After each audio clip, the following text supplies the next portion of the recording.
মোক যেইটো এৱাৰ্ড দিয়া হ'ল অকল মোক বুলি নহয় আমাৰ নেচাৰ্ছ বেকনৰ সমূহ সদস্য ছাপোৰ্টাৰ মিডিয়া যিসকলে পৰিৱেশ আন্দোলনটোক ছাপোৰ্ট কৰিছে ৱাইল্ড লাইফ কনজাৰ্ভেশ্যন মুভমেণ্টক ছাপোৰ্ট কৰিছে প্ৰত্যেকক দিয়াৰ নিচিনা হ'ল আমাৰ দায়িত্ব বহুত বাঢ়িলে আমি অদূৰ ভৱিষ্যতত আৰু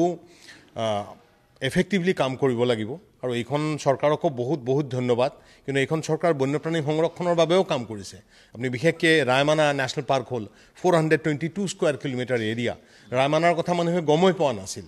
দিহিং পাটকাই জয়পুৰ এৰিয়াটো হোৱাই নাছিল দিহিং পাটকাই নেশ্যনেল পাৰ্ক হ'ল এতিয়া গোৱালপাৰাৰ শ্ৰী সূৰ্য পাহাৰ আৰু অজগৰ পাহাৰ এই দুখনো হয়তো হ'ব মই ভাবোঁ যে বন্যপ্ৰাণী সংৰক্ষণৰ ক্ষেত্ৰত ৰাইজে চৰকাৰক সহযোগিতা কৰিব লাগে চৰকাৰৰ সদিচ্ছা আছে কৰি আছে কিন্তু ৰাইজৰ সহযোগিতা লাগিব আৰু আমাৰো দায়িত্ব বহুত বাঢ়িলে অদূৰ ভৱিষ্যতে আমি আৰু এফেক্টিভলি কাম কৰিবলৈ চেষ্টা কৰিম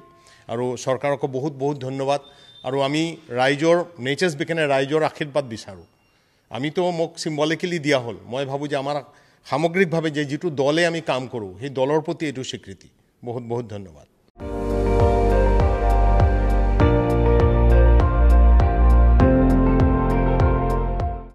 আপুনি চাই আছে ND24 সৰ্বশ্ৰেষ্ঠ নহয় সৰ্বোত্তমৰ দৌৰ